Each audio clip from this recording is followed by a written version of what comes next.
Okay, then, on to Street Talk. Gemma, you know that Coronation Street's been really quite good the last few weeks. What are you trying to say? This week was not as good. I wasn't as into Coronation as it, and I was kind of waiting for today's episode because the last couple of Fridays episodes have been absolutely fantastic, with Amy at the club last week and the bath scene the previous Friday. And although I did enjoy bits of today's episode, no, on the whole it was fine. And I thought that Chris Gascoigne was a particular standout. Yeah, on the whole this week's just kind of passed me by a little bit. Did you kind of get that? I felt a bit disengaged.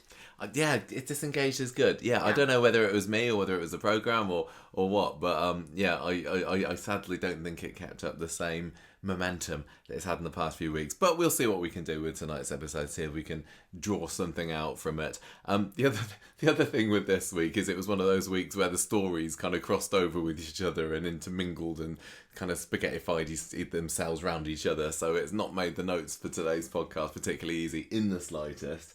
Because we're going to start off with the vape alarm story, which is going to be mostly what Dylan and Mason and Liam were getting up to. But then there was also stuff with Peter in there. But I've kind of put that bit in the second story, which is also tied up with Simon gets a pallet. I mean, I suppose that says it all about the excitement of this week's episode, where one of the story highlights was Simon gets a pallet delivered. You can't, on the one hand, say that you think that Corrie is too, bombastic. I didn't say that. No, I know, but loads of people do, and then complain about Simon gets some boxes in the post. This is the sort. If they had returns pallets in the 60s, this would have been a major storyline. Yeah, well, maybe, but it didn't work so well for me this week. I did come up with a good storyline title for that, though, which was Curly Size Pallet Surprise. Because it sounds like Pulitzer Prize. You get it? Pulitzer Prize, Pallet Surprise. You never know what you're going to get. And there was also a bit of, as I say, what? You think a Pulitzer Prize, you never know what you're going to get? No, but a Pallet Surprise, you never know what you're going to get. I was so obsessed with watching those videos about pallets and returns pallets. Oh, maybe you YouTube. I'm an expert. Oh, okay. Well, so maybe there's I don't know. But there was a Terminator story in there as well. We've got the Rovers returns storyline ? Is the Rovers coming back? The Rovers maybe pallet returns. And there was also I've put the Rovers stuff with the Cold Hard Cash story because Ed and Ronnie are kind of tangentially related to them. I know they're not the same story, but I didn't want to spend any longer fiddling around with my notes tonight, quite honestly. Well, then we had the Amy Inflamed story, and we've got a bit of Bernie in jail. Bernie in jail. Bernie inside. She's going to go down, isn't she? But she's going to have a nice early Christmas. Do you reckon she's going to go to prison? Yeah. Is she going to be there at Christmas? Yeah, I reckon so. They haven't built that set for nothing. She's going to be part of the Christmas Day prison music montage, isn't she? She'll be sadly, glumly sitting... going, I wish I hadn't sold those dodgy laptops. Right, would you like to do the vape, the teens stuff, the stabby knifey rat drama? Yeah, do this one. You do this one. Right, what have you been up to these on little Monday, scroats? Sean notices that Dylan's not got his snazzy new trainers for what he bought him last week as a treat, and Dylan lies and says, I lost them at school, I don't know what happened. And Sean immediately thinks that they've been stolen and he's going to march up the school to complain. Mason and Conch, is that his name? Conch. Yeah.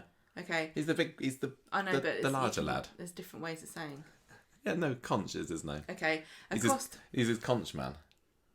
Oh, well, I'll just shut up. Which one is he? Crab or girl? I forgot. I don't know. So, yeah, Mason and Conch. Yeah. Okay. We never saw that Layla again, did we? She's keeping well out. Wham bam, thank you, man. Yeah. Ma'am. What did you say man for? Well, because she's the one that's left, isn't she? Not that there was any whamming or bamming Wednesdays in the Rovers. Right, they accost Dylan in the corridor and they intimidate him and say, Dylan says, don't let my dad see you with those trainers. He gets right, Mardy. My dad thinks they've been stolen. Orla comes back. Orla Crawshaw. Yeah. Orla Crawshaw. I thought we'd seen the last of her with her snazzy new haircut. She's been going to the same hairdresser as Dr. Gaddis. Somebody in Weatherfield, and it ain't Audrey, sorry love, does really good haircuts. I want to sit, stuff Audrey's, I want to sit I want to be a fly in the wall in whatever salon Orla Crawshaw and Dr. Gaddis go to. Dr. Susan Gaddis. I wonder whether... I bet it's proper I think Orla did happening. actually go to Audrey's, and she was just like, can you just like tidy up my split ends, that Audrey? She's like, right you are, love. Gets out the pliers and goes, whoops, sorry, you got a bob now, is that okay? She looked fabulous. She did. So she sees Dylan in the corridor. And the one and only staff member at Weatherfield High. She does all things. She does deputy heading, she does locker checks, she does phoning up people when they're absent. That doesn't mean anything to anybody who doesn't work in a school, Michael. I'm going to tell you that the deputy head probably would not be phoning up Sean if Dylan didn't turn up one day. Maybe she doesn't want to do all the boring paperwork stuff. She's like, let me phone up and moan at all the parents. And really cheers me up on a Friday. Right, so...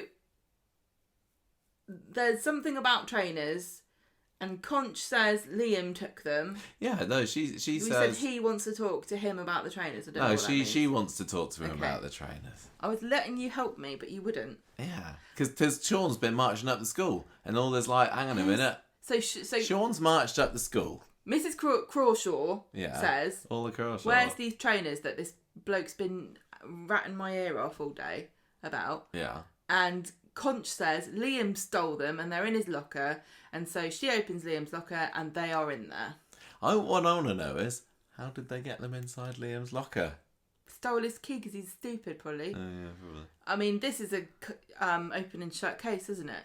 Yeah. This is like the end of Murder on the Orient Express, where you find out who done it. It seems like, I don't know whether it's been a thing in Corrie that has been done before, but quite often things that get found in people's lockers in fiction have been planted there. It's almost You'd have thought never... that Orla wouldn't be, so easily taken in she by doesn't that. know she's a fictional character.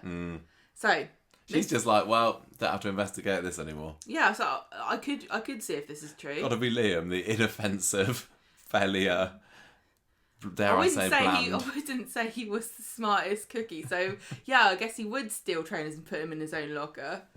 This is exactly the sort of level of criminal stupidity I'd expect from you, Liam Connor Jr. So she calls Maria in, tells her what happened, and Liam's like keeping his mouth shut. And so Crawshaw says, "There's consequences. You better, if you've got anything to say in your defence, now's the time." And he's like, "No, I haven't got any lines." Yeah, but he's just, he doesn't want to dob Mason in, does he? Because he's very, very scary, that kid. I would have.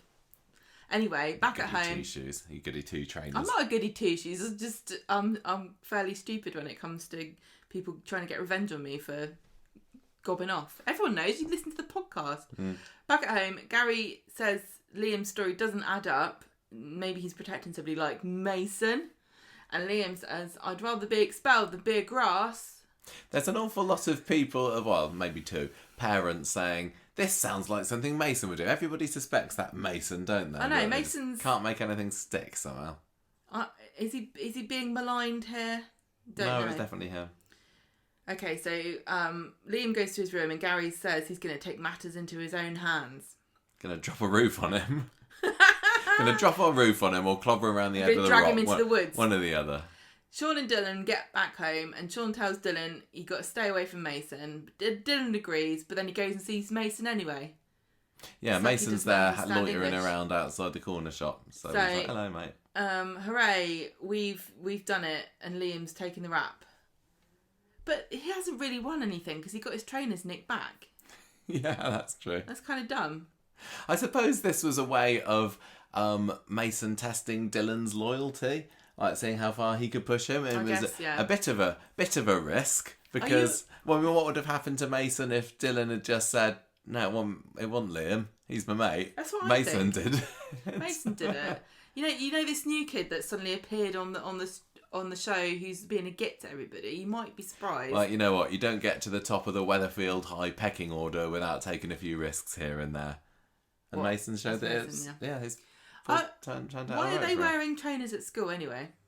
Also a good point. Where's his school shoes? Orla's got a very lax uniform policy. She clearly. really does. Shouldn't be wearing fancy trainers to school. Maybe it's because she's such a smart dresser herself. She thinks, look, if I get all the kids to dress down a little bit, it'll make me look even snazzier. I don't think people consider wearing trainers to be dressing down these days. They're quite expensive. Especially these ones. Oh yeah, they're very proper swish. Gary catches Mason in the street and has a really good intimidate. He thinks he does. He does his best, doesn't he? Then he goes home and tells Maria, "I've put the willies up Mason." That's the last we're going to be hearing of him. And then inside his room, Liam gets a voicemail from Mason calling him a dirty grass. That's like when a dog wipes its bum. Well, he decides to turn it into a rat on Wednesday, doesn't he? I was kind of hoping to get a hat trick of episodes ending with Liam looking sad in bed getting messages on his phone, but Liam didn't even appear. He wasn't even in it in today's episode. No. But yeah. I just imagine Mason there going, I don't know, how am I going to get him back? I could use emojis, but a voicemail's always more direct and scary. And then just recording lots of different versions. Like going, hello Liam, it's me. No, that doesn't work. Okay, I'll try again. Liam, it's me, Mason from school. No, he knows my voice. I should probably just call him a grass straight off. Maybe he's like Roy on the phone and he records it and he goes, "Oh, by the way, it's Mason. It's Mason from school. Mason from school. The evil bully." Has he got a surname? I don't even know. Mason from school's his full name. But the one thing I thought about Mason's messages, like I quite enjoyed Mason recently. I think he's a proper good villain. Proper good villain. I really hate him. Yeah, he's really. His face. Yeah, with that he definitely succeeds, but he doesn't really swear as much as I might expect a teenage bully would, and it's one of these things that in Coronation Street clearly they can't. Because, he could have even called him a flipping rat on Wednesday. Yeah, you flipping rat. I would have thought that in real life he would be, turning the airwaves blue a little bit. He would a little bit, wouldn't he? Yeah. But, gosh darn it, Liam. You and I guess tedious grass. I guess maybe that's for some people, especially maybe younger people, I don't know, who are in situations like this particular story or his portrayal of him doesn't particularly ring true. Just because of the choice of language involved. But they're vaping. How much naughtier do you want them to be? That's true. There's only so much teenage mishaps they can show on before the watershed. Right, go on. Wednesday. Yeah, I would like to see an uncensored tirade from Mason. Yeah. Right, on Wednesday, Liam... They should just record one and put it on social media after 9 o'clock. What can Ofcom do? Nothing. Exactly. On Wednesday, Liam shows Dylan his phone and it's full of these text messages calling him a rat. Maria tries to apologise to Sean about this whole trainer business because she thinks that Liam's stolen Dylan's trainers. I can't believe for 1 second Maria's dumb enough to imagine that her tiny son would steal anything from anybody. Yeah, it doesn't make sense to me. Like, he's completely inoffensive, this Liam, and it really does feel like it's just convenient for everybody to believe that Liam did it. And I know he's kind of saying he did it, but he's not. He's clearly not right. Nobody's noticing at all that Liam's being, absolutely terrified. Yeah. But I think both of these episodes, it's got Gary and Maria going, "Well, you know what? Good job that everything's okay with Liam. Yeah." No idea. Wash my hands of this now. Yeah. And he's not doing that good a job of hiding it. When I call him a wet blanket, I don't mean because he's being bullied. I mean before this storyline, he's just a generally wet blanket, isn't he? Well, he didn't have a personality before, particularly, did he? Although, actually, do you remember the story? Do you remember when Brian was the head teacher at the primary school? The sick incident, and weren't they doing like rapping Three Kings or something one Christmas? And I think that was a little spark of personality from Liam. I'm not knocking him for it. He's very young, and he's not too one young to have a personality. Yeah, well, you with the kid actors on Coronation Street, you have some of them like. You got your Chesneys, your Simons, your Sams, who will the writers, the showrunners are happy to just throw stories on, and because there's something about that character and the performance that really clicks. But there's other ones that just stay waiting in the wings for years until they get to 15, 16, 17. Yeah. How many stories can you really have that involve an 8-year-old? Exactly. I mean, look at One-Legged Jack. Has he even been in Coronation Street this year? I don't even know. But Liam has up until this point been in the camp of seen but well, not even seen but not heard, not seen, talked Well, if you about think sometimes, Liam mostly forgotten. was the shrinking violet. What about Jake, who turned up this week? Oh yeah, To cries of "Who's that blonde kid?" yeah, he gets about 5 I didn't even know appearances who a year, he was. doesn't he? I was like, "Who's this child appeared from nowhere?" Yeah, well, Jake. this is the next generation of Corrie teens, isn't it? Because you got your Ashes and your Ardys and your Amys who are they're adults now, Yes. and this is who we've got coming up next. But I would be kind of interested to see more scenes of Sam with these. Like, Yeah. although there's no particular They're too reason cool why for Sam. they should interact. I suppose Sam's are maybe a little bit too young for them. I've got maybe no idea. All their children are just an amalgamous blob. But this is what I was saying on the Street Talk Short on Wednesday. Although I actually do think that I can't remember what his name, Charlie someone or other, who plays Liam. I think he did do a really he was good performance. fantastic. That final scene on Wednesday, that was like I was impressed by Okay. that. But my biggest problem was I hadn't built up enough care for him, and We'll get to it. okay, Yeah? okay. Right. So, So you say you no. tell me to shut up. Well, I'm trying to do the story. Yeah, go on Maria's then. apologising to Sean, and he's not in a forgiving mood. He doesn't want Liam and Dylan to be friends again ever. No. And Maria says that. What are you pointing I know, at? I'm just saying that I've accidentally put a note from the Amy story in the middle of my Liam notes here, and I was Okay. just slyly pointing at the screen. You just blatantly pointed when I'm trying to read. Yeah, yeah. Okay, so Maria says, I think you got your pronouns all wrong. I don't know what is going on Who here. have I been misgendering? Maria tells him he thinks it was Mason. She thinks it was Mason. She thinks it was Mason. Can you see how I get confused? Yes, I do. Because- It's the Because I'm trying to autocorrect, read it and remember. innit? Sorry, everybody. Everybody thinks it was Mason who stole the trainers. I'm really sorry that I point out when you do it wrong, but sometimes I just don't know what it says. Okay. If we were professional, we'd cut that out, wouldn't we? Yeah, we're not doing anything. Okay. No editing. No editing.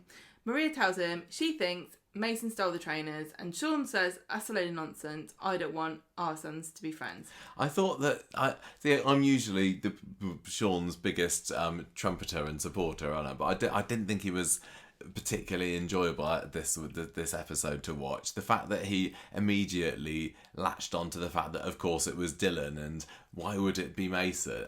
I think he was just. There were a lot of people acting quite conveniently. Yeah, he for was the plot. conveniently irate at Maria and People Liam. just being clueless. Yeah, But then I think sometimes parents are shocked about what they don't know about their children, even quite young ones. it have didn't their sit naughty right with me. It secrets. didn't add up for me that Sean. No, I know. Later on, Liam gets accosted by the gang outside the science block. Ah! And Dylan has to watch as they menace him. Some of these scenes were really difficult to watch. They should have come at him with a Bunsen burner. Liam being bullied, it was horrible. Really hated it. Gary hears from George later that Dylan's got himself some shifts at Prima Donna. So he goes over to Dylan and says, look, why don't you guys go to the cinema? You and Dylan and Liam, go to the cinema together, please. Here's £20. And Dylan reluctantly agrees to go with him. But then, when Mason sees them together in the precinct, Liam runs off, but Mason's like, why are you hanging out with Rat Boy? This is exactly how you would. This is exactly how a teenage boy would. This is menace. exactly how teenage Rat bullies boy. speak. Mm-hmm. Sean's trying to text Dylan later, and George says, "Oh, we went to the cinema." And Gary gave him some money, and Sean's mad because he's told them that then not allowed to hang around together, and then Gary's going behind his back giving him money to get to hang out together. Meanwhile, on Victoria Street, this was horrible. They're all ganging up on Liam, and Dylan's being encouraged to join in, and they're throwing rubbish on him, and Mason starts to film it, and then Dylan knocks the phone on the floor. And Mason gets out this kind of little blade and starts to. Rah. That ramped it up a bit. I wasn't necessarily expecting that. I think. This is horrible. Yeah, no, this is why I did think that he was doing a pretty decent performance. This little Liam lad. Yeah, he's doing excellent. Really, really excellent. This is where Mason, I guess, has been turned from just a general antagonistic, annoying threatening bully to someone who could actually do a lot of harm. And this knife hasn't disappeared for good, has it? We see later. It was a proper scary looking. It was curved. like a curved blade. It was like a little mini scythe, wasn't it? Yeah. Later in the week, Dylan tells Mason that he's hidden it away in a bin, and I just wonder whether someone is going to get themselves cut up in that one at one point. Maybe even Mason himself. I'm going to put this kebab in the bin. Ow! Yeah. What's happened to my fingers? Like that. Tragic. He runs off. Who does? Liam runs away to Victoria Court, and Mason's like, yeah. How could you... This is so dumb. Why does Mason so proud of himself? He's picking on a tiny little boy. How much younger is Liam than these people? Or is he just It's difficult smaller? to tell because I don't know how ages old. are they supposed I've got to be? no idea how old they're supposed to be. But like I think we said at the beginning, the actor who plays Mason is clearly a little bit older than the character's supposed to be. So horrible. Sean comes to Victoria Court and has a go at Gary for giving Dylan the money, and Gary calms him down, and Maria says, look, I still think it was Mason that's behind this and he's bad news.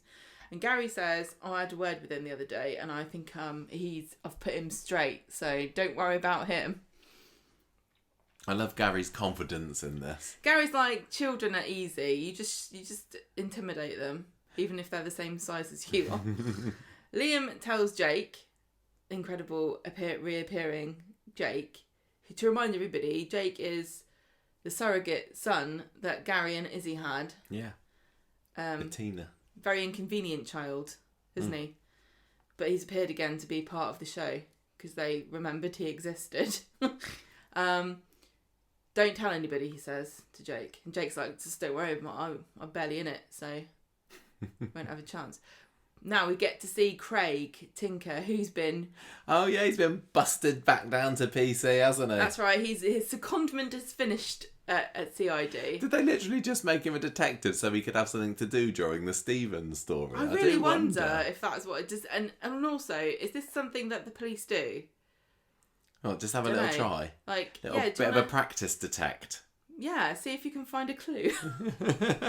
Craig's clearly find a clue. Totally the most clueless copper in Weatherfield, so they're stuck him back in his reflective jacket. And... It's like, it's not really a demotion, Craig. It's just back where you belong. I'd say that he's better on the beat, but he did do a fairly poor body search of Mason, didn't he? He didn't even check his lovely pink bag, did he? No, he didn't. Gives him a slight pat down. He's like, no. Well, hang on, yeah. If you got a knife on you, I don't want to be patting you too hard because I might cut my finger. Yeah, I don't want to find... also paperwork. Alright, so yeah, you skipped over, but Craig stops Mason in the street. He says it's a stop and search. You've got reason to believe that you are carrying something you shouldn't be, which could be anything. What are you talking about? Arsenic, fireworks, date rape, drugs, gerbils. And he sends a script. Yeah. Mason's not happy, but Mason's not gangster enough for EastEnders. Tell you what, he can survive on Weatherfield. He could get eaten alive. Yeah, I think he would. But get out of my pub. Why is he a bit Australian there? He's gone to Neighbours as well. Yeah, Weatherfield's like the testing ground for dodgy gangsters, and if they manage to cut the mustard, there's no precedent for that, Michael. Off they go to EastEnders. So, they don't find anything. World's worst pat down. He needn't have bothered hiding it in the bin. When the police realise that Craig's also a really bad beat cop, I don't know what they're going to do. Maybe he can get a job at Hayes Travel. He could be made desk sergeant, couldn't he? Although I suppose that is a promotion because it is some kind of sergeant. He could be the one that sits behind the desk. Yeah, that's what I mean. Is that what that is? Yeah. Okay. I don't know. Maybe he can be jailer. Maybe he can be in charge of the key to the cells. He can be the person that slides the little door. Yeah, that's what it shows. Slides the door closed on Bernie. Yeah. Anyway, a panicked Mason goes to number 11, tells Dylan what's happened, and he reckons, and he's glad that Dylan's been looking after this knife for him. And he says, you keep it, I've got loads at home. Can't believe it. What is he, some kind of knife monger? No, I thought they all eat with their fingers in Mason's house. They're probably like... a cutlery drawer full of them at home. They've only got knives, they haven't got any forks. Imagine how hard it'd be to eat beans in that house. Right, so it turns out later it was Jake what phoned the police, and Liam's not happy. He says that Mason's going to kill him. Maria and Gary end of day, responsible parents. Everything's fine. They're having their wine. They've sorted out all their children's problems. Then we cut to Liam, who is crying in the bed while being bombarded with messages, all of whom calling him a rat. That was horrible. I just watched that thinking, I don't think there's anybody who was watching that who hasn't been picked on or bullied or had people be nasty to them at school, right? Yeah. But when we were kids, you went home and that was it. Maybe you were anxious about the next day at school, but in your own house, you know, if you're being bullied at school, when you go home, that's the end of it. But now kids are connected and all this stuff online, being picked on and having messages sent to you when you're at home, it's just horrible. I might can't imagine. Yeah, I know. And you tell the children to, like, block people and turn your phone off and everything, but... it's not practical to turn your phone off. Not if you're using it as an alarm. Tell you that. Well, yeah. You don't have to have it right next to your head on the pillow, to be fair, but... That was a bit dramatic. But it was a visual thing, Michael. How are we supposed to know? It can seem so easy for us looking at the situation to say, look, just tell your parents. Yeah. All you need to... You've got so much evidence, and Mason's being very, very, again, risk-taking in this, because there is so much evidence on Liam's phone, and I'm assuming at the end of the day this is all going to get presented to Crawshaw or whoever, and Mason will get taken down a peg or two. Well, I'm worried that it might turn into a schools don't do anything story, which is true in some cases. Yeah, no, well, this is something that schools definitely have to have some kind of policy on. This is an out of school matter. It's happening, but is it affecting things in school? Yeah. So then, is it a school matter? Can you get the parents involved to do anything? Doesn't sound like Mason's parents are gonna. We've never even met them, but apparently they're all a bunch of wrong uns. The majority of the time, when a child is a bully, it's because there's a bad home situation. So what do you expect the parents to particularly do?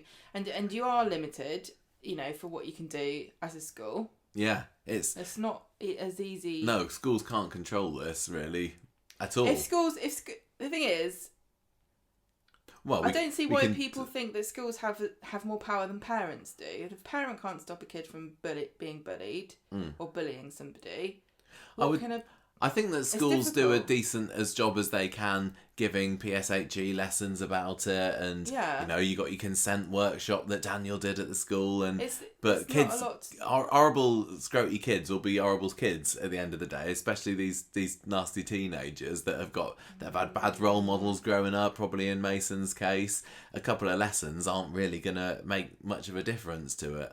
No, I don't really know what the solution is. No, honestly, if there was an easy solution, it would have been discovered and used by now. It's not like I just hope that people realise that schools aren't dragging their feet on things. No, not at all. It's a really difficult situation. Like in the old days, you just smack Mason around the head with a book, and hope his eyes didn't pop out, and then tell him to go home or something, but these days you're not allowed that's a bit old school there. Not allowed to do that.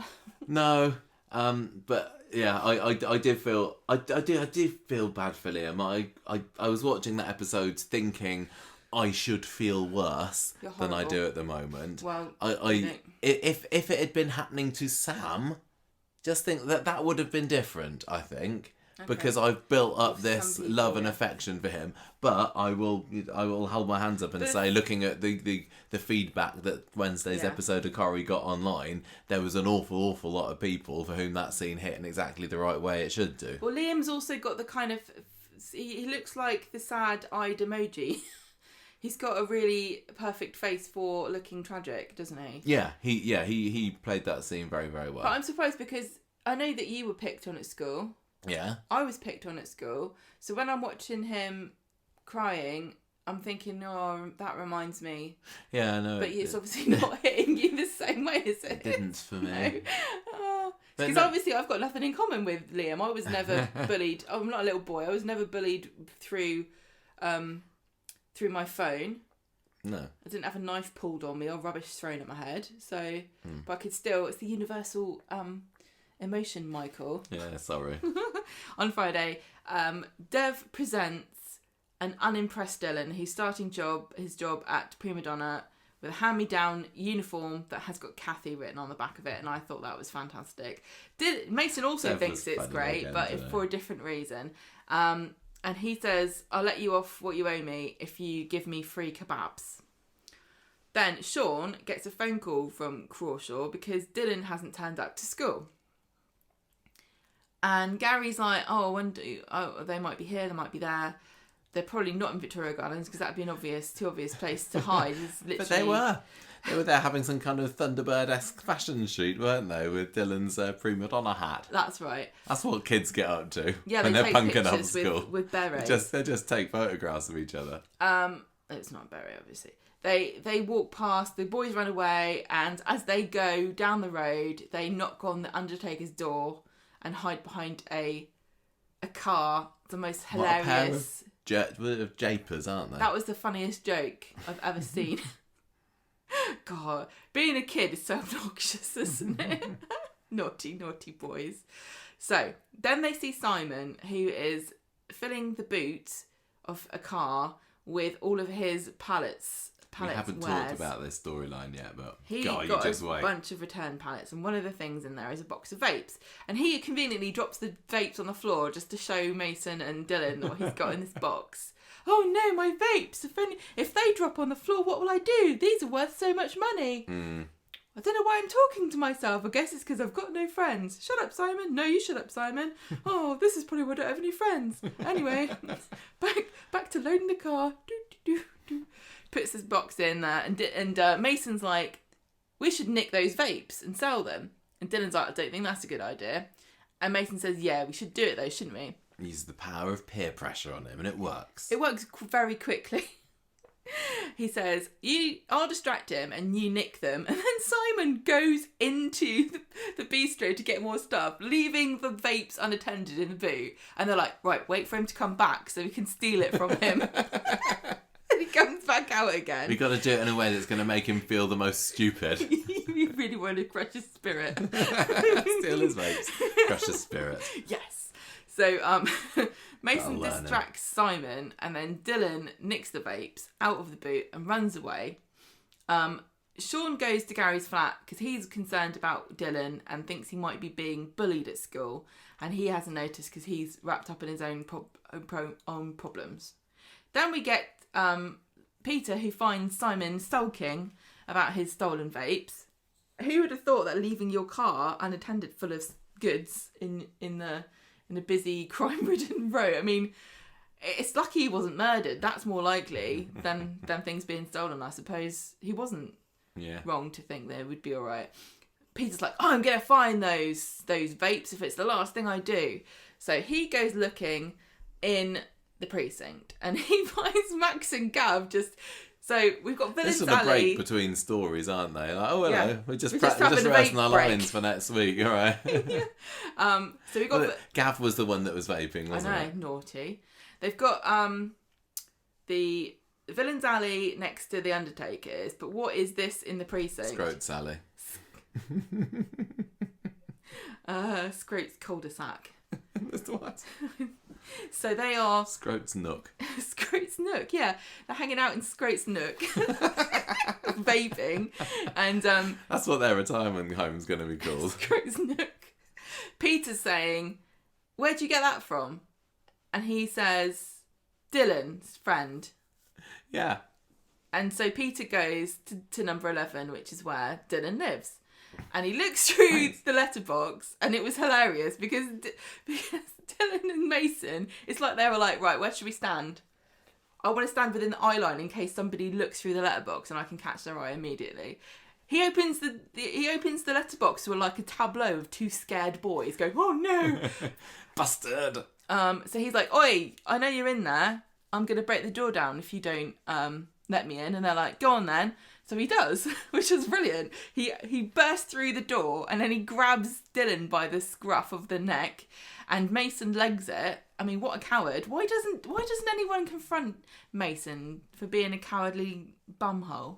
So, Eileen and George turn up. Eileen's like summoned from beyond where she's been. And she doesn't really do much either, does she? She's like, oi, what are you doing? This is my house. Peter says, Dylan's stolen vapes. And Dylan makes a really great, what's the word? He's really good at defending himself. Yeah, and he's like outraged. Like, how dare you suggest I would ever do such a thing? Sean comes in and has a go at Peter. And Peter's saying, no, he did steal them. It's in this bag, surely. And he starts going through his bag. And Dylan's like, nope, it wasn't me. And then Peter eventually leaves. Dylan admits that someone's been making him sell vapes, but he didn't steal Simon's Definitely vapes. not Mason. And it definitely wasn't Mason that done it, and it definitely wasn't Liam, and he definitely didn't go to school because he definitely did forget his PE kit. And Sean's like, there's a lot of holes in this story, but I will believe you. Sean's reaction was less like, oh yeah, I used to forget my PE kit too. You did it on purpose, Sean. But he's ducked out of school the whole day because he's forgotten his PE kit. What? Yeah, well, convenient excuse there. So he, Sean goes over to Peter's and has a go at him for accosting his son and breaking the door down, which was quite dramatic, wasn't it? It's not like he doesn't. It's literally, Peter, you know that they live in that house. You could come back another time, couldn't you? So he has a go, yeah, and then leaves because this is when Peter's Carla got comes problems at the moment. He's in trouble, yeah. Dylan meets up with Mason later, and then he hears that Dylan's put the vapes in the bin with the knife. Now, just a note to everybody listening, bins are not good places to store things that you want to keep. No, when's bin day in Weatherfield? Exactly. That's the next week, probably. And so Dylan says, yeah, brilliant, we're going to sell the vapes, we're going to do it through the kebab shop. I'll send people to you. And you do it that way, and it will all be fine. And Dylan's like, oh no, that sounds like a bad idea. But in the end, when he gets his first customer, and it all turns out it's all right, all fine. Yeah. And he sells a Coke on top. Yeah. Dylan comes back home at the end of the day, and Mason's telling him on the other end of the phone what a great job he did. And it's all a great end for Dylan. This was kind of like the biggest story of the week, and we kind of getting from our discussion of it that we're not super thrilled about how it's been. It's like it's been all right, this story, but I'm it's not bad. What do you mean? It's not bad. I think I'm just kind of losing patience a little bit with teen stories. I guess the trouble is there are lots of teen stories. Yeah, we've praised them before. But this is on the very younger end of the teens stuff. And it's definitely realistic and relevant. Yeah, it feels real. Realistic, I don't know. It's a modern issue. What, vapes? Stealing vapes? Yeah, I'm not kind of knocking it for that, but just the it does feel a bit like Grange Hill. It's yeah, you're right. It feels like I'm watching Grange Hill. And there's lots of characters in it that I don't know enough about, like Dylan and. Well, yeah, Dylan has hardly been in it. Jake appeared from nowhere because Dylan Liam hasn't got any. It's like they've been on the sidelines, haven't they? They've been waiting to be subbed in for years, and finally they get their chance, and we're like, who's these guys? I think it's a canny idea to give it the bully story to try to push these characters into the centre a bit more, because it's a universal story. Even if you don't have experience of being bullied at school, you can imagine how horrible it was. I refuse to believe that there's anyone who had never had a bad time at school from another kid. And if they didn't, they probably were the bully. But for me, the best thing that's come out of this story, or one of the best at least, has been seeing another side of Sean and trying to juggle still having a good relationship with Dylan, but also proving that he can be a dad, and he's gonna try and stomp his authority as best he can. And it's been a lot. We've seen a lot more than him than the usual just serving at the Rovers, flick of the head kind of, which I don't have a problem with. I like that aspect of Sean as well. But I think that he's been at his best when he's trying to parent Dylan. Even this week, like I said, when he was started just for plot reasons, for convenience, for the aggro and the drama, he decided to refuse to believe that it maybe wasn't Liam who stole the shoes. It didn't really ring true to me, and it was just a bit as I say, plot convenient. It is fun watching characters like Gary and Maria, and when we had it with Max and David, who are sort of similar characters, who are similar ages to us, like going, oh God, now I've got to be the parent. Yeah, I mean we've seen these characters grow up from a very young age, haven't we? Oh yeah, we've seen David from a child. We've seen Maria since she was a teenager. Yeah. And Sean, well, he was just a young man. Yeah, and Gary was obviously a bit of a Mason himself back in the day, wasn't he? But he's not quite a reformed character. The thing is, it kind of does feel a bit like they are being densified a little bit. They're being very blinkered about what's going under their nose. But in some ways, that's probably realistic as well. You probably do get parents of bullying victims and bullies that have got no idea what's going on. When you point blank ask a kid, are you being bullied at school? And they say, no, I'm not. What can you do? It's just like it's one of those say, things... and we can say this as not being parents. It's like, you think you notice the signs, but obviously you don't. Kids are good at hiding things. Yeah. If a kid, and if you're suspicious enough to ask them. So do you think someone's going to end up being stabbed at the end of this? Yeah. Is it going to be Alia again? Alia's like, let me be the victim. Bully me. I just kind of imagine that the way that this is going to end for Mason. No, I just think that Mason's going to end up being expelled at the end of this, and he'll kind of moodily. Yeah, he'll stomp off. And that's the last we'll see of him, possibly. But no, I think there's not unlikely to be some stabbing going on here, but not sure who it's going to be. Maybe it's going to be Olacour, sure. That'd be dramatic, wouldn't it? Yeah, that's why she's back again. But anyway, they did not too bad a job with that story, I suppose. It just didn't really grip me. Same with... I want to just go back and talk about Simon and his pallet. Not that there's anything to say. Basically, Simon's got a pallet. Because he's got nothing else going on in his life, so he decides to buy a returns pallet from Amazon, maybe as a way of getting some extra cash. Well, so it's any online. Yes. Well, I'm obsessed with this. The Barlow household are having financial troubles at the moment, aren't they? I don't know what Ryan's been up to at this point. Ryan, sorry, is he still living there? We've got to earn more money.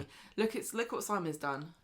Simon, get on OnlyFans. Speaking of money, we had this bit. This week has seen the gradual breakup, again, possibly unrealistic filming, a scening a little bit between Peter and Carla, because she's come out of nowhere a bit. A little bit. She decides to give Sean and Beth their jobs back on Monday's episode, and Beth's able to wangle an extra $1,000 out of her. Now you were quite. I was on their side. Yeah, exactly. Because I was really shocked how many people were acting as though they're being entitled.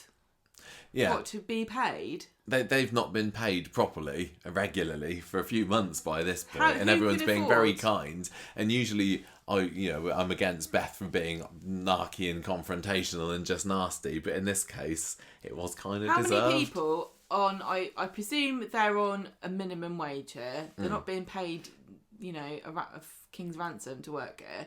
Who's on those kind of wages who can afford to not get paid for months on end? I couldn't. No, exactly. And I mean, Beth's wage, you got Beth and you got Kirk.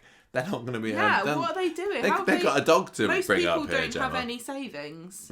So the fact that people are like... and the way that Carla was acting like they were the scum of the earth for even asking. And even Peter got his nose put out of joint by the idea that they should be given money. I mean, I know they're getting money on top of it, but at the same time, if Carla's got money to give them $1,000 each to shut them up, why don't she give everybody? Well, I think this is the thing. She hasn't really got it, and they're just making the financial situation even worse. She should get on OnlyFans.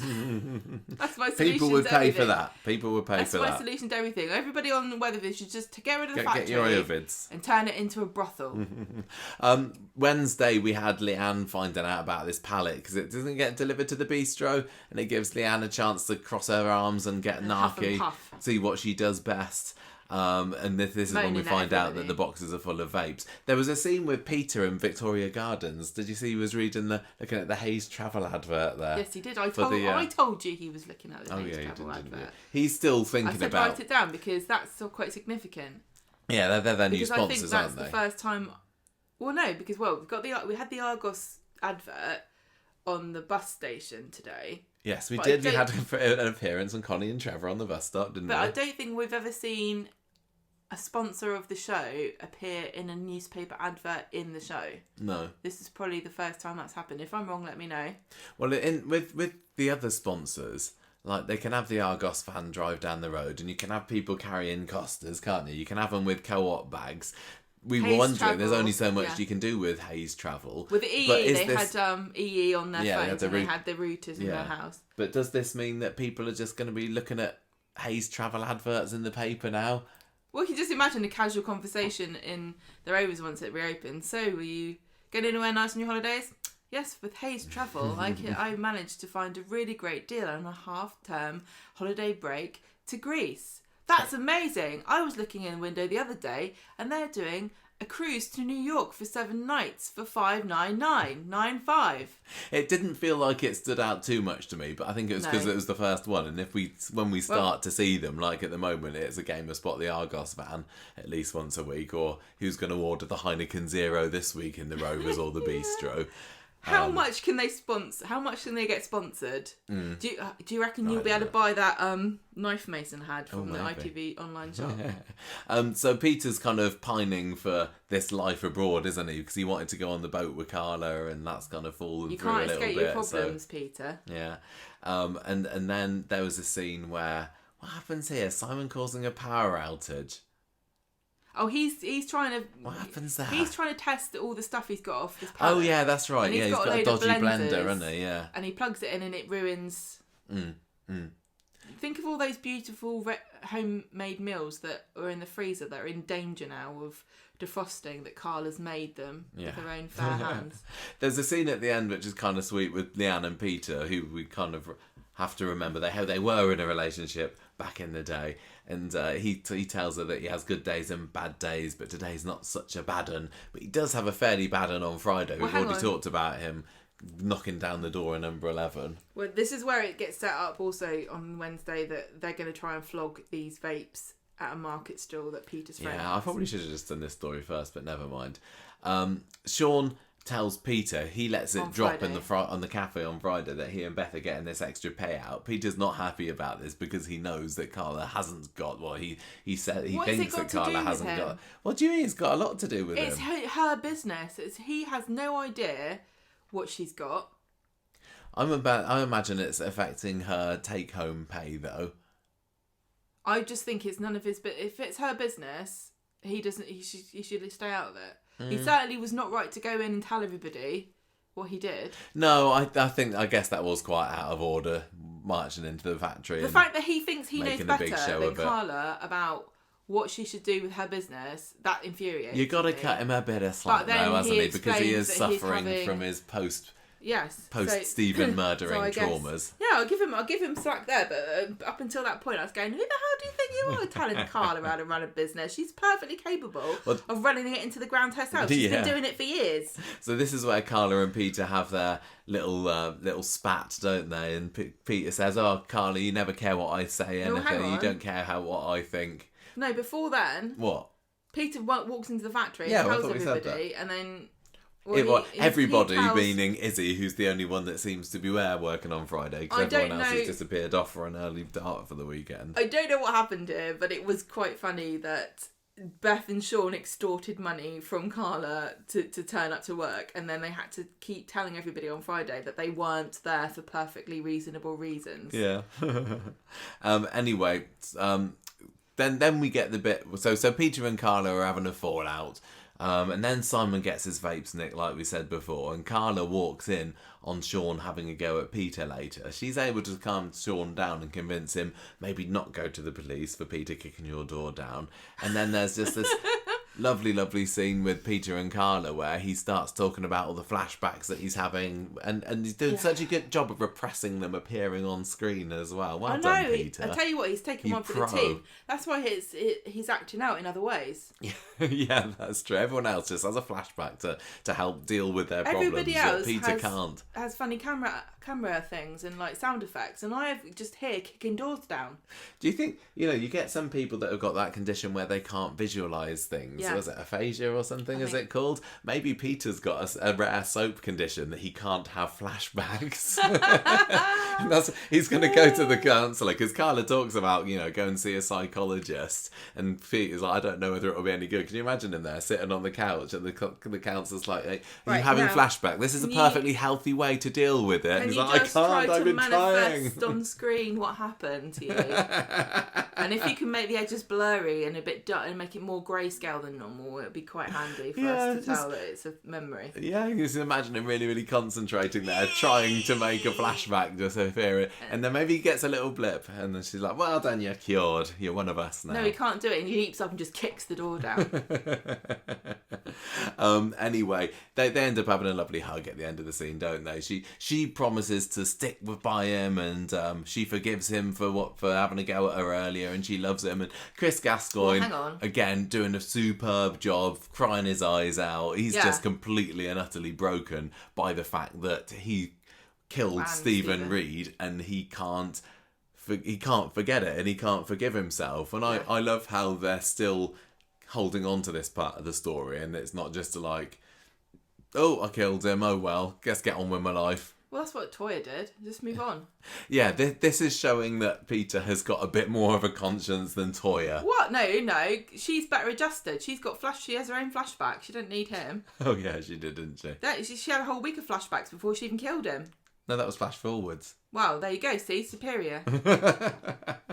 Anyway, that was all good stuff. She's like, I had to kill him. I saw it. I saw the future. Carla goes to the factory and speaks to Sarah and says, you know how my husband killed your uncle? He's finding it really hard to cope with all that. How are you feeling? She didn't even answer that, did she? She's like, God, your uncle's still causing troubles. Yeah. Even after he died. Yeah. I mean, far be it from me to victim blame here on Peter, but he should have played Tetris immediately after he killed Stephen, because that prevents PTSD. Do you Peter SD? That's what we should call the storyline. Should do, shouldn't we? Do you think that was literally the whole point of Simon getting a pallet? I was wondering earlier in the week. What? Is this a story? Is this the beginning of a story? Simon gets a pallet delivered. That's not top tier story writing, is it? But maybe all it is this is how he gets some vapes. But I was purpose? Well, I don't know. I mean, I was wondering, like, are they going to make him an entrepreneur? Because didn't Peter talk about, this is how Alan Sugar started? No, it was the Dragon's Den bloke they mentioned, wasn't it? Well, he's pretty naff at it so far. He's just given up and sorted the house out and got all the stuff stolen. Yeah. Well, anyway, that was that story. We're whizzing through them today. Do you want me to? Because that was just a short one. Do you want me to do the next one? Oh, I don't. Like you deserve another. I'm very, very, very tired at the moment, but I'll have a go anyway. So this is the Rovers and also Ed's story, which are kind of related. Ed's very excited about being able to give Glory this Wendy house for Christmas. Where's she putting it? I don't know. Doesn't he say it's in the toilet? I don't know. Anyway. It's in the toilet? In the outside loo. Has he got one of those? Did he get a carsy in the yard? A dunny. We get a phone call from Grandad Sarge. Well, Michael gets a phone call, doesn't he? So Ed and Ronnie's dad on the blower later. I can't remember what he says. Was it mentioned last week? I think he wasn't he? I think he was. But anyway, he's edging closer towards Weatherfield now. Dee Dee invites Joel to their Christmas dinner. Well, there's a party pooper. Well, his family are away. Is it because they're trying to get away from Joel? Maybe they're all in their house with all the lights turned off, going, don't tell Joel we're in. And they're all sitting in the dark with nothing to watch on telly, going, this is still better than Joel being here. Joel. And Ed's like, okay. And then I think they say, what can he bring? Yeah, and you said the bread sauce. The blandest thing. So anyway, it's going to be Noel with Joel at the Bailey's household this year. What a bloody Pint of cold water, that'll be. And anyway, Ed's like, fine, that sounds good. He's like, I don't care. Ronnie and Ed, no, Debbie comes in at this point, doesn't she? And she's been shopping, and Ronnie tells her and Ed that he's got this mate that wants them to turn the Rovers into flats. It's a very small world, and somebody he knows is buying the Rovers. It's not going to be down to us to turn it into flats. Developers. I guess not. But get this, he wants us to do the renovation on it. How exciting! Debbie's thrilled for them, but warns him that taking on this community can be difficult. And I did appreciate the fact that we had a bit of a callback to her working alongside Ray Crosby the last time they tried to build flats on the other end of the street.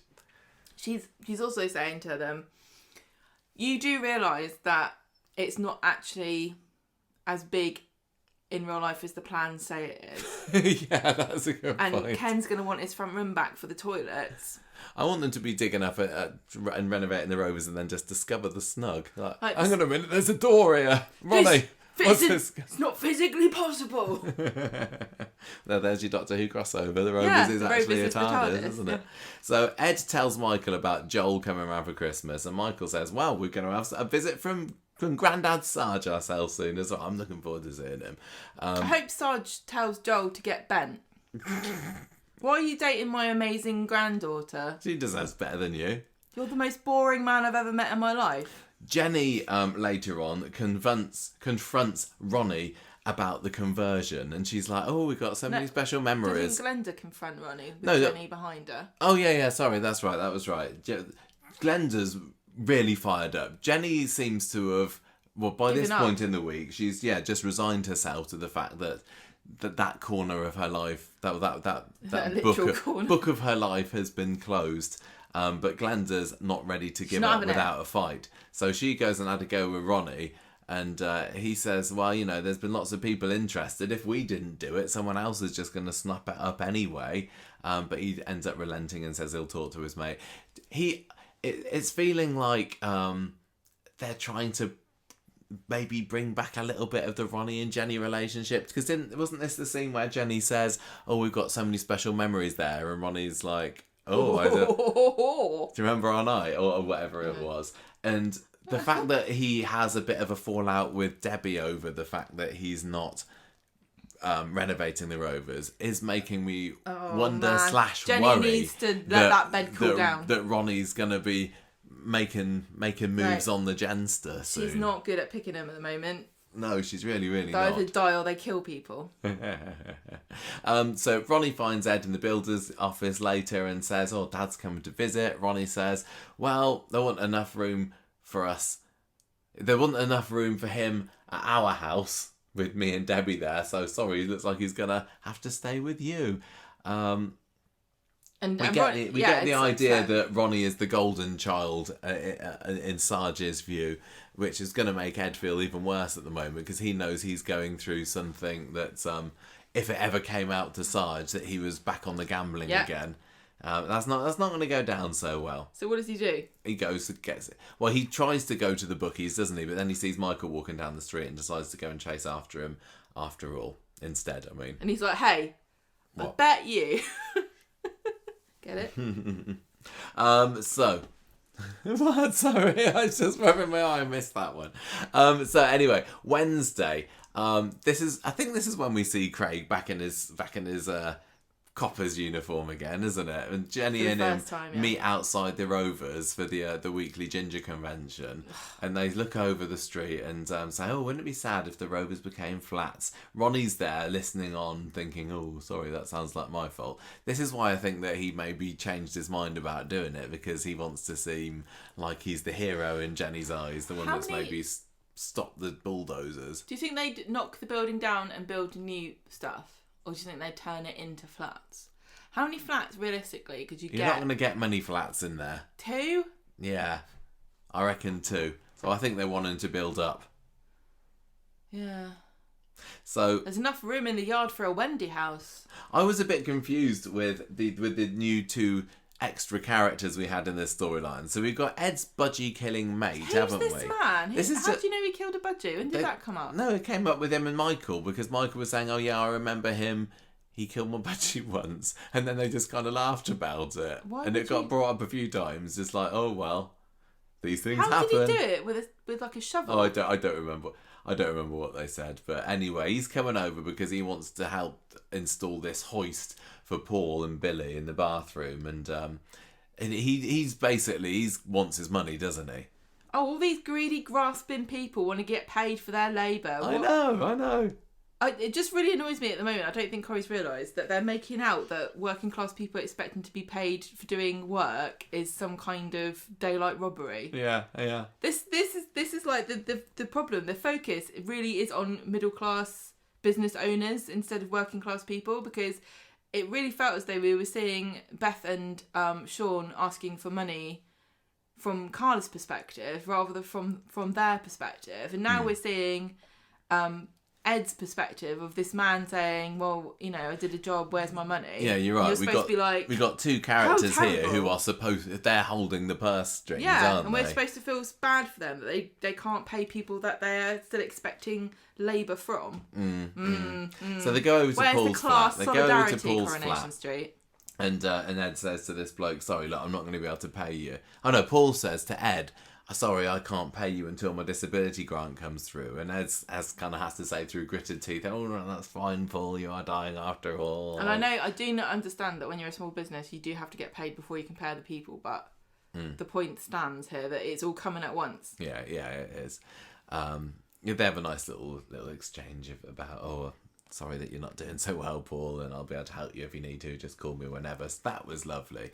Now we have a meeting of the Rovers supporters, and It's to save the Rovers campaign. it is. I would have thought that a Saving the Rovers campaign might attract a few more than, what was it, 6 people there? You had Jenny, Glenda, Brian, Daisy, Maria. I think Maria was only there in her capacity as counsellor. Yes. I'm actually quite chuffed they got as many as they did, because this is probably a very rare example of lots of characters being in one place at one time, don't you think? Yeah, maybe. Where's Kevin in all this? You know, You can't have that many people in it, Michael.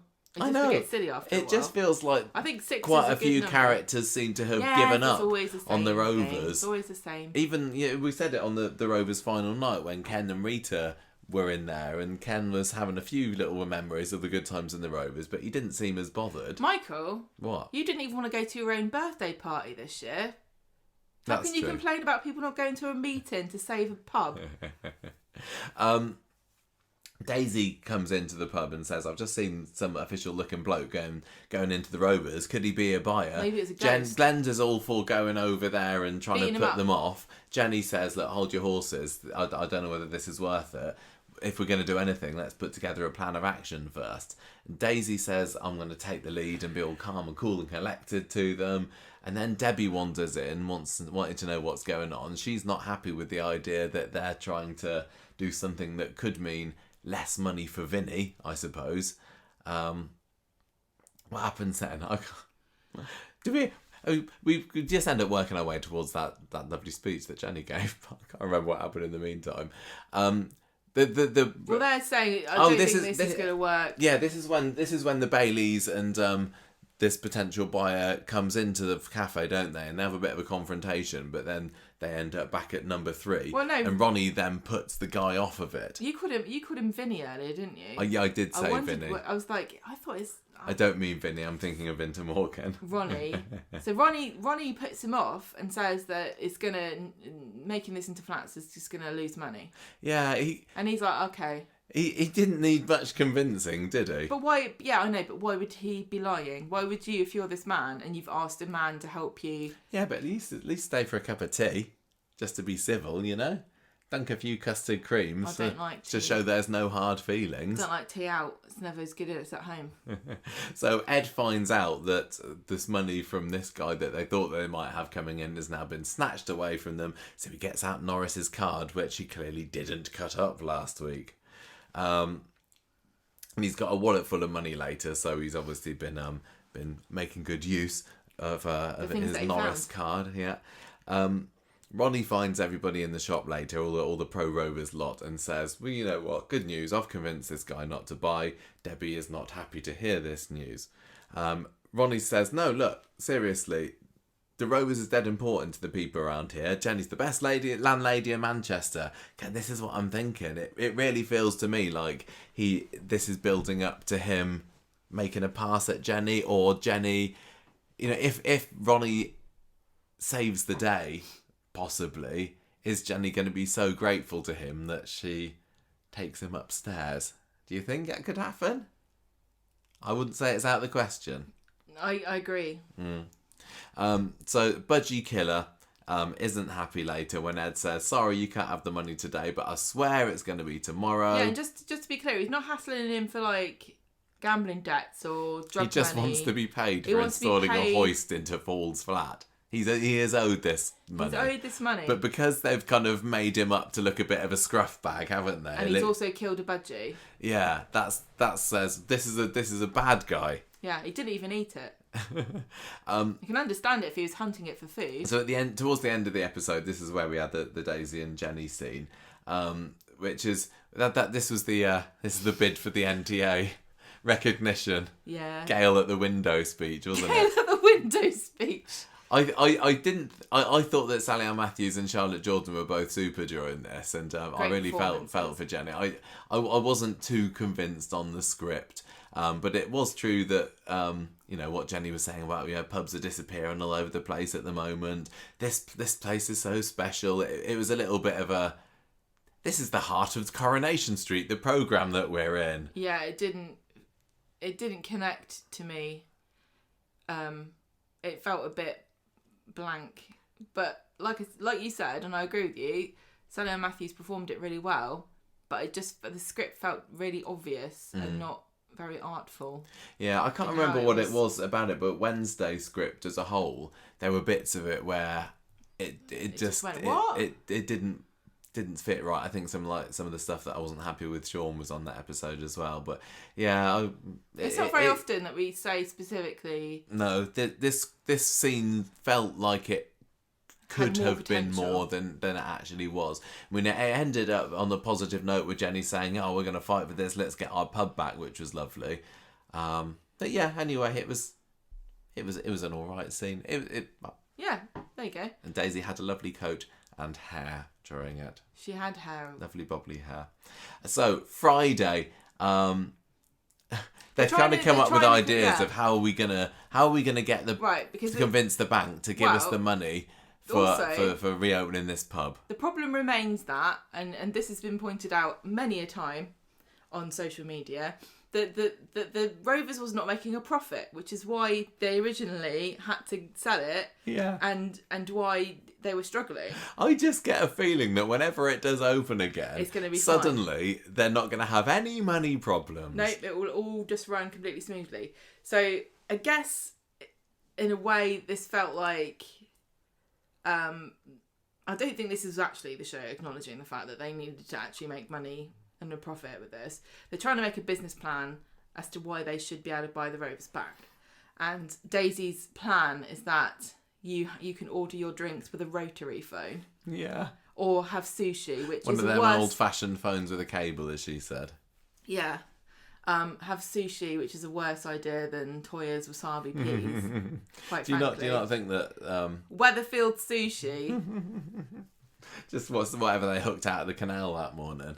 I'm sorry. This is actually it's Teddy. I think that whenever the Rovers opens, I think it's going to be the same. Exactly the same. I think it's going to be the same. Can I just say, Jenny's already done this fake out once. Can we really get away with doing it again? Where Jenny's like, we're going to do it all differently. It's definitely going to be a Rovers with a Z this time. Brian wants a coffee. No, I'm just trying to think. Well, I forgot what I was going to say. Brian starts moaning about coffees and how much they cost. Oh yeah, and that's what gives Jenny the brainwave of why don't we open this as a little cafe kind of place where you can go for your breakfast and have patisseries and all that. They've already done that in Wetherspoons. Meanwhile, with Ed, he's getting a bottle of rum from Paul, who's chuffed for the hoist, and Ed's pleased. You could but have he's given gotten that at least, me but the money for the rum, he'd so I rather could give it have to this budgie money, killer but man. he could give to the budgie killer. Ed's not concerned about this because his budgie's... He's called Tony, the budgie killer, by the way. Ed's not worried about the budgie killer because his budgie's dead. You can only kill a budgie once. That's the trouble with being a budgie killer. Once you've done it, you can't. There's no more threat. I've heard of a budgie smuggler, but not a budgie murderer before. He's a budgie assassin. He tracks Ed down and says, "Give me my money," and Ed says, "Oh, I'll give you your money in a little bit," but he's just putting him off, clearly. Why is he then there buying a coffee? Well, quite. He could have given him a bottle of rum. Said, "Look, mate, I don't have it now, but here's a bottle of rum." Michael sees a letter for Norris, which he opens up and finds out illegal. that his credit card has been frozen due to suspicious activity. Actually, so did you more know it's tragedy actually not heaped illegal? on. No, I didn't know that. If you're opening it and for a reasonable purpose for trying to discover how to return this letter, or I think it's allowed. It's okay. Oh, okay. But I don't take any legal advice on this podcast. I really don't think you should just. Anyway, I don't understand why Michael's opening letters. I don't know. For the drama. Anyway, Ed tries to come up with a plausible been reason frozen. about how this could have happened. Like, maybe somebody picked out the letter out of the bin and applied for it in Norris's name, but clearly the walls are closing in on him a little bit. I can't believe he was letting Michael insist upon all this stuff. Like, why don't you just take the letter and go, "I'll sort it out later"? Anyway, that was kind of it, really, wasn't it? There was a little bit about Shona not being happy to hear about the Rovers cafe ideas, which doesn't matter anyway because the bank weren't up for it. And there's another scene at the very end of Ed going, "Oh, I wish I had money," which is just his catchphrase. Sell the Wendy house.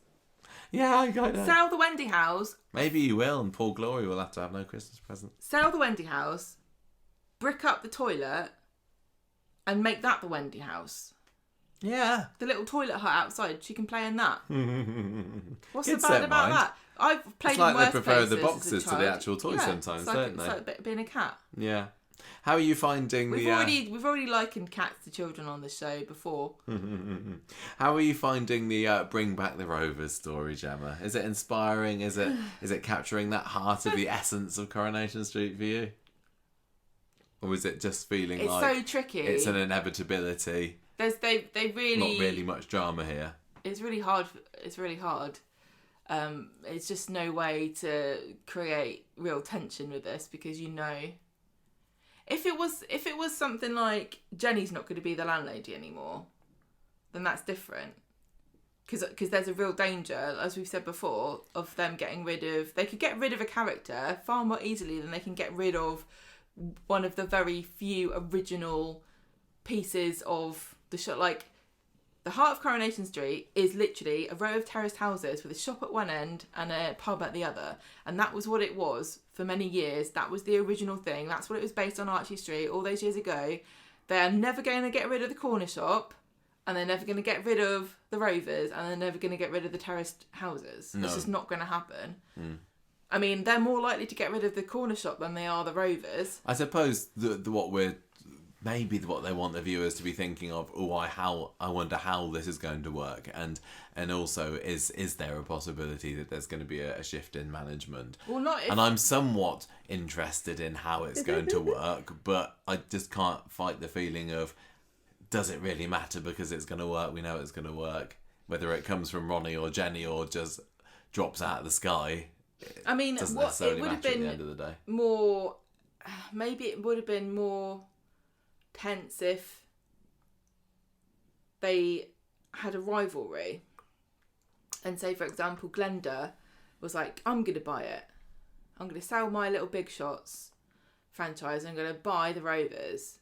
And then you've got, if there was a big a bidding war with a load of characters, I'm just trying to think, like, more. two fan favourite characters, whoever you want them to be, pick the two most popular characters, pick Jenny and whoever, and then they could do a decent bit of publicity around that, couldn't they? Of course. Who's going to own the Rovers, rather than just announcing, as they usually do, here's the next Rovers landlady, it's so and so. They could maybe keep it a mystery. Yes. That would have been a bit more, and then you would have got people fighting about it and talking online and discussing who they want, And then you can have soap mag picture, soap magazine covers with them staring at each other with their arms crossed. Kind of easy. As much that would feel a lot more like, ooh. I mean, that could still be to come, as far as we know. Well, I just made it up, so I'm very surprised. I'm just a little bit worried that Vinny's getting too close to it, because I don't want Vinny to be the next landlord. I don't want Vinny to come in and save the day and sweep Jenny off her feet. But I guess we'll have to wait and see for that. So, next storyline is Amy inflamed Dean. I was trying to make it into one. No, we're talking like about we've got the Amy stuff and also the Asher and Nina, which is totally not the same storyline. But I wrote them all in together for this week. Everyone just can cope with it bit. because we all watched it together in the show. You know what we're talking about. So this is the follow up to last Friday's fantastic scenes in the club, which caused a little bit of controversy online and got Gemma to stir up a few opinions there of her own. Yeah. And we get to see the police station scenes on Monday, didn't we? Yeah. Drug all the men. Go on then. Remind us. Oh, I thought you meant druggy. Right, on Monday, Amy joins Ardy in the cafe. They haven't slept well. They're worried. He's What? You've written he's. You stopped pointing. I knew you would moan. I knew you would moan. But listen, it's funny. You wrote he's stick taking. Like he's going. It's like I can't hang out with you. I've got. I don't know if you know this, but I really love sticks, and I'm gonna go down Victoria Gardens and pick up all the sticks. Where's he taking them? I think he goes and weaves scary pagan figures in the woods, the Greg Woods. He's going to go and do a stock take at Freshco, so we can't hang out with her today. But Nina can. Yes. They meet up at number 1, and Ardy says... Oh, yeah, that's right. He does get out of there. I didn't. I decided I've got enough sticks. Amy says... He's built his nest, hasn't he? He's built a big nest in the woods. Do you think he's going to lead her into it and then kind of sit proudly and go, Amy, look. Egg. I laid an egg. Where's he living at the moment? Has he stopped living in that old grotty flat? In a nest in woods. He's like, I can't tell my dad, I'm too embarrassed. When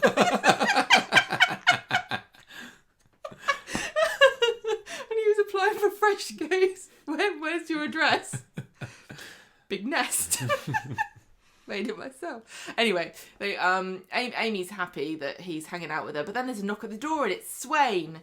And she has told them this Dan Morris man has woken up, and so she needs them to come to the station because he's said that Amy has drugged him. And Amy's like, no. Swain says, yes. I didn't. You did drug him, yes or no? And she says, I didn't put drugs in his drink. See, she knows she's done something a little bit wrong. Otherwise, she'd have just said exactly what she did. I haven't watched the scene, but I've got a feeling, and I don't know whether I'm just playing this in my head and making it up. Like, did she nudge the drink towards him a couple of centimetres? Yes, she did. Kind of her doing it, isn't it? Don't even get me started. I'm so sick of this idea. I've obviously got a vigilante justice in my mind. I'm sorry. It's like if you're running to kill somebody with a knife and you fall over and stab yourself, I'm not going to cry over it. Would you? Would you say it was the person's fault for running away? Because that's the kind of equivalent, isn't it? In a way. This is like when somebody breaks into your house and trips over your cat and then sues the cat for being in the way when they were trying to burgle you. I know it's happened, but it's ridiculous. Yeah, but if you throw your cat at them, it's his fault for being in the way of my cat. Right, I'm not going to get involved in it because everyone's got their own opinions, and I have said before on the show that I shouldn't be in charge of anything, so nobody needs to take me seriously. But I will still say that in the realm of fiction, yes, that guy deserves to get a taste of his own medicine. Literally, and that's what's important. Literal taste of his own medicine. Yes. She asked for a solicitor, and it's Dee Dee. And Dee Dee's like, I hope no one can hear this, but I did do it. and I did kidnap him. But it's only for a joke. It was a really funny joke. You should have seen his face. Ardy talked me out of it, and Dee Dee says, oh no, this is a serious crime actually, because even though it wasn't you that brought the drugs, you still did the drugging.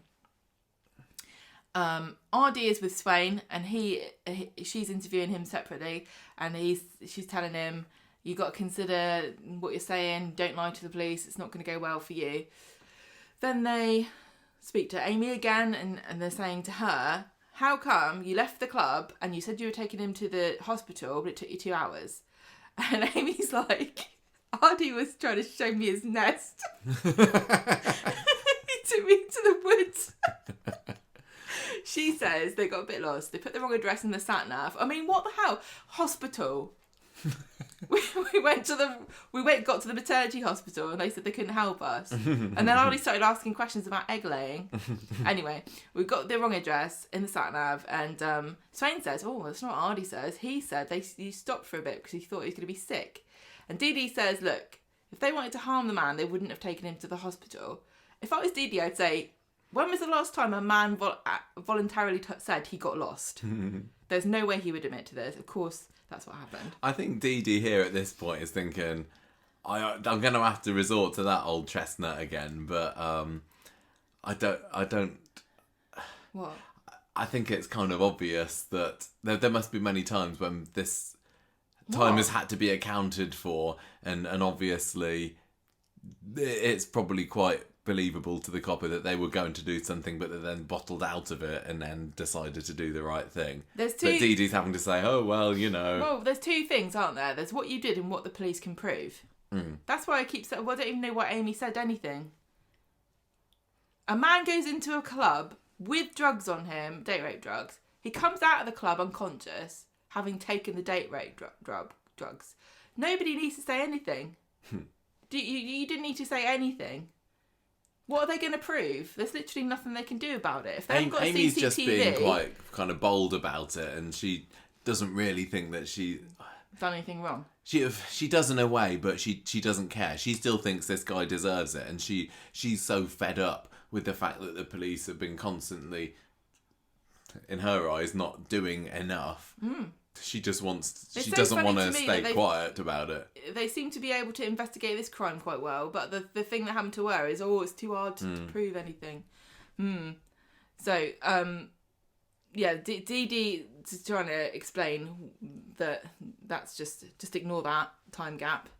And then someone comes in with some intriguing papers, and Swain stops the interview. Then we get Dev and Steve and Tracy... Dev finds Steve and Tracy and has a go at them, and is annoyed that Amy's got Ardy involved in some kind of drama, and they were being taken away in a police car. So he and Steve go to the police station. Swain comes in, and obviously what the paper said was that Dan's recovered and there's no chance of prosecution, so they are letting Amy go. And Swain says that off the record, this guy, he's been identified from some other women who were his victims, and I can't talk about it because it's ongoing, but we're dropping everything. But just don't go doing vigilante justice anymore, please. So Ardy and Amy go home, and they tell Tracy that they had to give witness statements because they took a man to the hospital, and it turns out he's wanted for a series of sexual assaults, and Tracy believes them and is kind of appeased. And then Amy and Ardy like, phew, we're in the clear.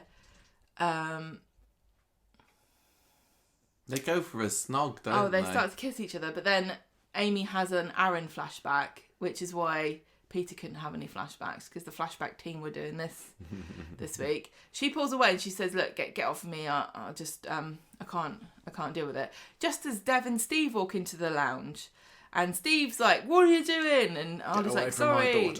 Amy says, "No, it's not his fault." Then Amy has to go at Steve, saying that he's made things worse. Then she goes and sees Amy and tells her what's happened. Nina. And says that she wanted to kiss Ardy for ages, and now as soon as he tries to kiss her, she rejects him. What's wrong with her? I don't know. What if I'm never able to have a relationship again because of what Aaron did to me? Ardy and Dev are chatting over a beer at home, and Dev says you've got to respect Amy's space and give her time to heal, which is very nice of him. Very respectful.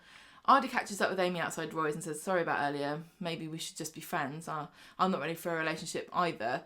But Amy's taken aback because it looks as though she was going to say something completely the opposite. Then we have Wednesday. Asher is heading out to meet Isla again and tells Nina that they can't do anything later because she and this Isla... is a totally different story. This is like a completely and utterly different story. So let's just pretend. Nina's not impressed. Then we have Ardy and Amy having an awkward exchange and they get to the cafe at the same time and they agree to go out with Nina later. And Asher and Nina see each other later when Asher pops home for something. And Asher twigs that Nina's really mad about something. And Nina says, yeah, I'm mad. Don't say twigs, you'll get Ardy all excited about finding something for his nest. Caca! Did you say sticks? I'm going to do a stick take. Nina admits she's jealous of Asher's friendship with Isla, even if it's irrational. And Asher's like, don't be silly, we'll do something another time. So Asher is just being completely and utterly oblivious and blind. The amount that she's going on about this girl, she should have been able to, A, guess that Nina wouldn't really be too keen on it and might be a bit jealous, and B, see that she's clearly feeling a bit, left out. Yeah, by this. That whole scene at the bistro last week when Asher's usually clever than this. Yeah, I know. Isn't she? She's got giant glasses. She should be able to see that Nina's not happy with this. I think Nina would have been upset anyway. Not like in a bad, like she shouldn't be, but with Asher moving on to a new stage in her life and training and becoming a paramedic, it'd be really easy for Nina to think, what am I doing with my life, What is Nina doing with her life? She was talking about her college mates, wasn't she? Is she going to college? I don't even know what she's doing. But Asher's going to be in a different world to Nina, because being a paramedic, not only do you see things that many people would never see, or only on their worst day, but also you're working really unsociable hours. Yeah. And so I don't see how this relationship's gonna work if they're not prepared to acknowledge that there's gonna be this tension. It's just something that do you not see what I'm saying? Yeah. I mean, but lots of people have shift work. Yeah, I know, but I think that they will also say that it can be challenging if your partner doesn't have a similar shift pattern or has a different. Yeah, it can be, but I think that. Yeah, I think that Nina fine. could cope Everybody with that. who's ever worked as shift workers not had any negative effects from it at all. Well, no, I'm not saying that. I'm just saying that Nina's probably like, I don't know, she's probably nocturnal or something anyway, so she can cope with whatever. I'm going to help Ardy with his nest. So, Ardy, Amy and Nina go to the bistro in the afternoon, get a bottle of wine, start chatting. Ardy says, you just start going out with your mates and then Nina will get jealous. Asher will get jealous. And Amy says, look, just tell her how you feel. And Nina starts making coded insinuations about what? She's basically saying, maybe you should just tell each other how you feel about each other. And then they get left alone in the booth and he says that Nina and Asher are soulmates. And Amy tries to get him to say that he feels the same way about her. He's not taking the hint. He's probably watched that Twin Flames documentary on Netflix and he's scared of the idea of soulmates or anything like that. It's very sinister. Nina comes back to the house, stinking of booze. Later. Asher's there. She tells her she's been out with her college friends to try and get her jealous. And then she gets really randy and starts trying to seduce her. She's like, we should have all the sex. Yeah. Oh, goodness me, Nina. I can't believe it. Asher says, no, I'm tired. And then Nina's like, ugh. Yeah. Caca. There was an awful lot of teen stuff this week, wasn't there? I'm a bit teened out of Coronation Street. We've been what's the word? Championing the stories from the younger characters. Certainly really talented actors there. But again, I think some people are right when they say the balance is gone. It doesn't feel like there's any older character stories. Now they ran Stephen over. Yeah, give us some Sally and Tim drama.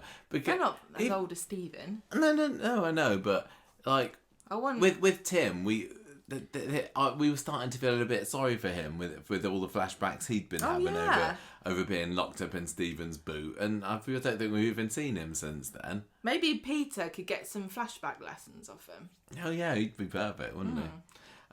Anyway, so maybe that's the problem. You can't have too many flashback characters every week now. Do you think that is it going to be long before Ardy and Amy are going to be snogging each other's faces off again? Do you want to see Amy saved by a man, or does she need to save herself first and then get Ardy afterwards?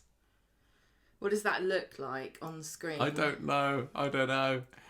Where's the shoulder volunteers? Where's that girl that was confronted her in the... We're never going to see her again, I guess. Yeah, is the whole spiking part of the story over now? We were told that this guy has been identified as being a sex pest from a load of other people. So is that literally it? Did we have the whole of that great scene at the club last week?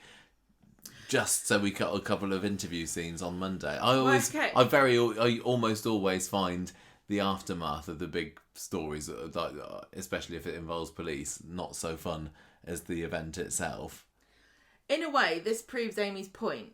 The fact that they've got a sheaf of paperwork about this man who's sexually assaulting people and he's still doing it just proves that there's no justice for victims of sexual assault. Well, it sounds like he is going to have the book thrown at him now, so maybe... But do you think that's not the impression I got? They said it was an ongoing investigation, but why would it have been triggered by Amy drugging him? It doesn't make any sense. No, I don't know. That doesn't provide any extra evidence. If they were investigating him for sexual assault, they're doing a really crap job of it, aren't they? It's not a joke. No, you're right. I mean, how can you come in with a load of paperwork and go, yeah, this man's a dangerous sexual predator, but the police and the courts, we can't protect you, but you're not allowed to protect yourself? Can you see why women get angry? Yeah. I think that he's probably going to get sent down. Who? The spiky. Dan's never going to be back in the show again. I think that you might see something in the paper about him being sent down and then think, oh, finally justice has been done, and that's the end of this story. If they want to tie a bow on it, I suppose. Yeah. And I think it is going to be inevitable that Ardy and Amy are going to get together, but I don't necessarily think that just because you get into a relationship with somebody, it's the man saving you. I think that's a bit of a simplistic way to imagine a relationship. But I can see why you might think it was a cop out in fiction. I don't know. So anyway, but we've only got the Bernie stuff left, which is basically Joel coming to tell her on Friday that she's got her sentence in a week on Monday. And Bernie says... And so it looks like it could be Christmas in the clink. Bernie says, that's nice. No, she doesn't. Sorry, Joel. Sorry, every time you speak, I just zone out. What were you saying? You want a cup of tea? Sentencing? So she's now worried that she's going to be behind bars on 25th of December, and she meets up with Gemma and Paul in the cafe later and's like, oh, I think probably this could be your last Christmas, couldn't it? Hang and on. I'm going to be behind bars, yeah? Somebody says, she's crying. I think it's Gemma says that, oh, she thinks it might be your last Christmas, Paul, or something like that. I mean... Last Christmas. Michael. What? But I mean, does it really take a genius of epic proportions to imagine that if you got told in November you've got 6 to 12 months left, you might only have a single Christmas? Well, even if they get 2 Christmases, it's not going to be a very particularly fun Christmas next year, is it? I hate to be so blunt about this, but I think it was fairly obvious that this is Paul's last Christmas, because this is a fictional show and we know that they're not going to... Well, they decide to bring Christmas forward, don't they? And Bernie's there at especially number 7, I think, and then here's Carol Singers outside, opens the door, and first of all, Gemma tells her to get back because it's November. Gemma dressed as a dog, Paul's got her Father Christmas outfit on, then 2 of the 4 quads that they could afford to bring along, they're there dressed as little Christmas elves, and early Christmas for Bernie. How lovely. I still wonder whether she's going to get off on a technicality or something's going to happen. And she's going to turn up there on the doorstep on Christmas Day after everybody was thinking it was going to be a Bernie-less Christmas. Oh, don't just you like, think? Going to have a little miracle, or she's going to escape or something. I don't know. But I can't see her not being there at Christmas. I can. That is sad. But oh well. That's it. That was a mega short street talk this week. I didn't think there was that much to get our teeth sunk into this well, there week. was Did we miss anything? There were no new stories that had a sort of juicy... News stories, Simon gets a pallet. Let me finish. That had juicy talking points. Yes. Like, we're not going to sit here and go, what are the pros and cons of the... What is it morally correct to buy returns from the internet? Yeah, no, it was a lot of kind of continuations of stuff that had happened before. Lots of teen stuff. I think, I don't know whether to give, like, Peter character of the week. I maybe kind of feel bad for not giving Liam, because I think lots of people would go there. Liam was so sad. But out of all the characters who I might have been sympathising with, Peter was it just for today's episode. And there wasn't a whole lot of other characters that really, really inspired me. So I'm going to go Peter of the character of the week. And it wasn't a bad week, so I don't want to give it a bad score. It was just very much okay, a low side of okay. So I'm going to give it 2 of Santa. 2? No, sorry, 3. Yeah, I'll give it 3. 3 of Santa's 2 is bad. little mentioned dogs out of 5. Yeah. Okay. And that's Scooby-Doo and Beethoven. What about you? What about Turner and Hooch? No, you haven't got that many. Who's your character of the week? I'm going to give it to Liam. Because I have to. I felt really bad. I don't feel like I've articulated it, but I think everybody knows. You articulated it better than me. I think it goes without saying sometimes, and again, I don't have the personal connection there to put myself in his shoes, but it just makes me so sad to know that, you know, this is happening to real kids, and with social media and it is. Their phones and being it's absolutely online, awful. It's crushingly awful, isn't it? It's just soul destroying, traumatizing. How can you go through your childhood? Because some, you know, I know some kids, this happens to them for years, and the only way to solve it is to move schools or go to a different city or something. You can't. I don't know what anyone can do, because the people that are doing it are children as well. Okay, and my score is going to be... What did I say earlier? And you said I should score out of? I don't remember. No, I don't remember either. 2... No, 3. Same as you. What's happening? You're going 3 as well? Yeah. 3 QPR codes.